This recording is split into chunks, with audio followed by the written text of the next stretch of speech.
ओम साई राम। आज बाबा की उदी के विषय में हम आपसे चर्चा करेंगे। बाबा का संदेश, बाबा की उदी और उसके फ़ायदे। फ़ायदे तो दवाई से ज़्यादा बेहतर है बाबा की उदी के फ़ायदे। ये सभी जन जानते हैं कि बाबा की विभूति में, बाबा की उदी में ऐसे चमत्कारी गुण हैं कि जो मुर्दे में भी जान डाल देते हैं। बाबा कहते हैं किसी के पेट में दर्द होता है तो किसी के पैर में दर्द होता है, किसी के सर में दर्द होता है तो किसी को ज्वर होता है। तो किसी को किसी भी तरह की दुख तकलीफ है या परेशानी है, अगर वो बाबा की उदी का जल पिएंगे और उसको लगाएंगे तो आपकी सभी तकलीफ़ें दूर हो जाएंगी। और साथ में बाबा कहते हैं श्रद्धा और सबूरी, नाम जप करो, सेवा करो, उस प्रभु परमात्मा का नाम लो, सिमरन करो, सत्संग करो, लोगों की सेवा करो। यही बाबा बताते हैं। और अपने दुख तकलीफ़ किसी भी तरह की, अगर टांगों में दर्द, शरीर में दर्द, बाबा की विभूति, बाबा की उदी, उनमें इसमें इतने चमत्कारी गुण हैं कि सभी तकलीफ़ें आपकी दूर होती चली जाएंगी, जिसकी आप कल्पना भी नहीं कर सकते। किसी से भी अपेक्षा रखना गलत है, क्योंकि जहाँ अपेक्षा होती है वहाँ पर निराशा भी कभी ना कभी आ ही जाती है। बिना किसी अपेक्षा के यदि तुम सबसे अपने संबंध अच्छे बने रखोगे तो तुम्हारे मन को ही सुख और शांति महसूस होगी। बाबा कहते हैं कि जहाँ हम अपेक्षा करते हैं कि मैंने उसके लिए इतना किया, अब वो मेरे लिए क्या करेगा, चाहे वो संतान हो, अड़ोसी पड़ोसी हो, रिश्तेदार हो, सखी सहेली हो, बंधु बांधव हो, हम अपेक्षा करके अगर किसी की मदद कर रहे हैं, उम्मीद करके किसी की मदद कर रहे हैं, तो वो मदद हमारी किसी भी काम की नहीं है।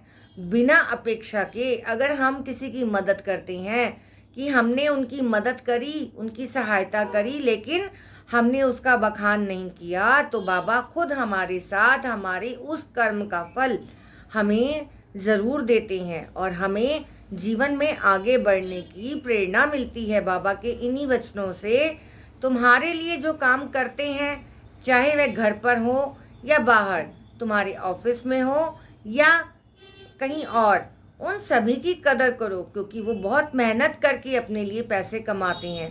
तो हमेशा उनके साथ अच्छा व्यवहार रखो।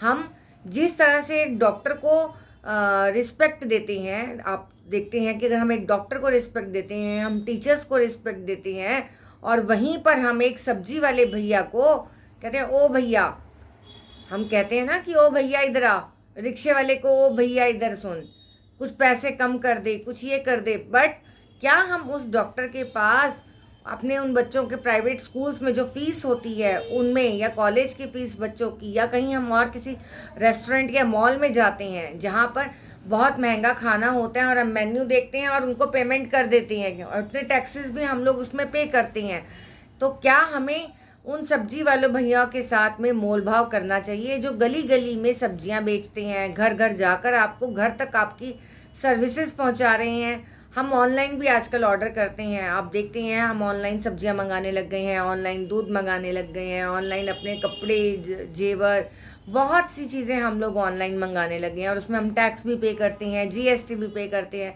और डिलीवरी चार्जेस भी कई जगह पर हम लोग पे करते हैं और कई जगह फ्री डिलीवरी भी होती है। तो हम लोग उसमें कोई नेगोशिएट नहीं करते, जो रेट आता है, जो अमाउंट आता है, हम लोग उसको पे करते हैं। बट लेकिन अगर हम एक सब्जी लेने जा रहे हैं या हम किसी मोची के पास अपनी चप्पल ही जुड़वाने जाते हैं या कोई भी हम एक छोटा व्यापारी देखते हैं, तो हम उनसे मोल भाव करने लगते हैं। कारण कि हम लोगों ने अपनी एक सोच, अपनी एक मेंटालिटी इसी तरह से बना रखी है कि हमें तो यहाँ पे पैसे कम करवाने हैं और यहाँ हमारे पैसे कम नहीं होंगे। तो हमें इस तरह का कोई भी कार्य नहीं करना चाहिए जिससे कि सामने वाले की भावनाओं को, सामने वाले के हृदय को ठेस पहुँचे। हमें ऐसा कार्य करना चाहिए जिससे वो मेहनत करने वाले इंसान को भी बहुत खुशी मिले और वो आपको दिल से दुआ दे, क्योंकि दुआओं में बहुत ताकत है, बहुत शक्ति है।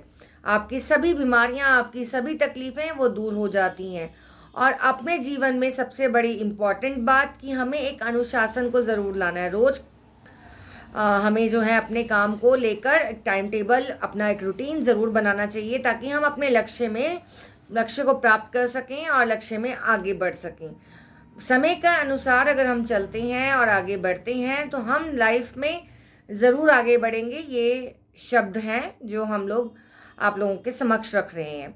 बाबा कहते हैं कि तुम्हें अपने लक्ष्य की प्राप्ति के लिए अगर तुम इन सब बातों को फॉलो करते हो, मानते हो, तो तुम्हारे लक्ष्य को पूरा करने में मैं भी तुम्हारी मदद करूँगा और मैं तुम्हारे साथ हमेशा रहूँगा। और फिर मैं क्या कहता हूँ कि बाबा कहते हैं कि फिर खुश रहो मेरे बच्चों, मेरा आशीर्वाद हमेशा तुम्हारे साथ है। इन्हीं शब्दों के साथ ओम साईं राम।